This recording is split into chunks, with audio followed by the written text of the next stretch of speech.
قبر جو ہے شگاف والی یا بغلی قبر جو ہے تیار ہے، اس میں ہم میت کو رکھیں گے. آئیں گے میت کو جب اتارنے لگیں گے تو پیر کی جانب سے پیتانے سے میت کو اتاریں گے. ٹھیک ہے.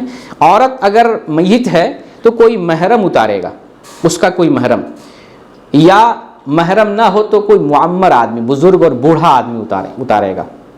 اور اگر مجبوری ہو، کوئی ایسا آدمی نہ ہو تو کوئی بھی اتار سکتا ہے. مجبوری میں تو جانتے گنجائش ہوتی ہے، تو بہتر یہ ہے کہ محرم اتارے یا بزرگ. محرم نہ ہو تو بزرگ آدمی. مرد ہو تو کوئی مسئلہ نہیں، سارے لوگ وہاں مرد ہوتے ہیں. تو پیر کی جانب سے اتاریں گے، قبر میں رکھیں گے. جب قبر میں اتارنے لگیں گے تو کیا کہیں گے؟ بسم اللہ وعلی ملت رسول اللہ، بسم اللہ وعلی ملت رسول اللہ. اب قبر میں رکھیں گے. اگر قبر بغلی والی ہے تو بغلی والی قبر جو اندر جو ہے قبلہ کی طرف کھود کر جو بغلی نما قبر بنائی گئی ہے، اس کے اندر میت کو رکھ دیں گے. دائیں پہلو پہ لٹائیں گے، جیسے سوتے ہیں دائیں پہلو پر. ٹھیک ہے. دائیں پہلو پر لٹائیں گے، چہرہ قبلے کی طرف کریں گے. کیوں؟ نبی کریم صلی اللہ علیہ وسلم کا فرمان ہے کہ زندہ اور مردہ تمام لوگوں کا قبلہ جو ہے یہ خانہ کعبہ ہے. تمام لوگوں کا قبلہ ہے، زندوں کا بھی اور مردوں کے لیے بھی. اس لیے مردوں کا بھی قبلہ خانہ کعبہ ہے، اس طرف چہرہ کر دیں گے.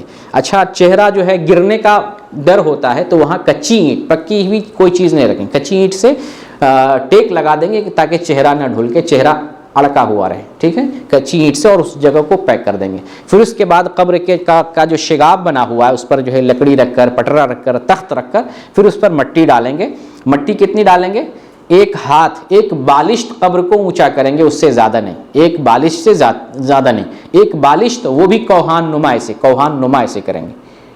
اور اگر شگاف والی قبر ہوتی ہے تو جب شگاف والی قبر بناتی ہے تو بیچ میں تھوڑا سا گڈھا کرنا چاہیے. کیوں؟ تاکہ میت کو دائیں کروٹ رکھنے میں آسانی ہو. اگر بالکل سپاٹ بناتے ہیں تو میت کو پھر دائیں کروٹ میں سلانے میں دقت ہے، میت پھر جو ہے کراس ہو جائے گا. اس لیے نیچے گڈھا ہو. اگر گڈھا نہیں کرتے ہیں بائی دی وے تو مٹی سے جو ہے کچھ آڑ دے دیں یا کچی جو ہے اینٹ رکھ دیں تاکہ اس کے چہرے کو قبلہ کی طرف کر سکیں اور اس کو دائیں پہلو پہ سلا سکیں. پھر جو ہے بٹرا رکھ کر پھر اس کے بعد مٹی دے کر کے تدفین کر دیں. اور پھر اس کے بعد وہاں پر کوئی کتبہ، نام والا کوئی بورڈ نہیں لگانا ہے، نام والی تختی نہیں لگانا ہے. وہاں پر میت کو فائدہ پہنچانے کے لیے کچھ لوگ جھاڑ لگاتے ہیں، ہری ٹہنی لگاتے ہیں. یہ جائز نہیں کسی کے حق میں.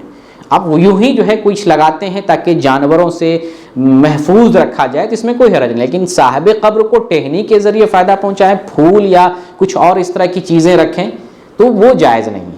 مٹی بس ڈال دینا ہے. مٹی ڈالنے کے بعد اگر آپ چاہتے ہیں کہ قبر ممیز رہے، پہچان میں رہے، وہاں پر ہم اپنے خاندان کی دوسری قبریں بنائیں، اپنے بیٹے پوتے، اپنے جو ہے خاندان کے لوگوں کو دفن کریں، تو آپ پتھر ڈال سکتے ہیں وہاں پر، لکڑی گاڑ سکتے ہیں. لکڑی، وہ لکڑی میت کے فائدہ پہنچانے کے لیے نہیں، آپ کے تعارف کے لیے، آپ کی معرفت کے لیے پتھر رکھ سکتے ہیں، لکڑی لگا سکتے ہیں.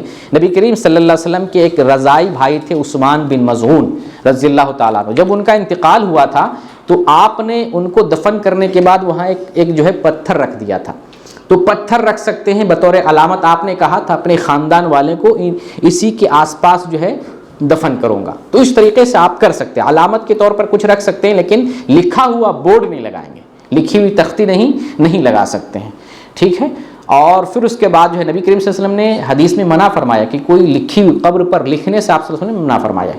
تو یہ قبر اس طرح سے سپاٹ جو ہے ایک ہاتھ اگر زمین کے برابر بناتے ہیں یہ بھی جائز ہے.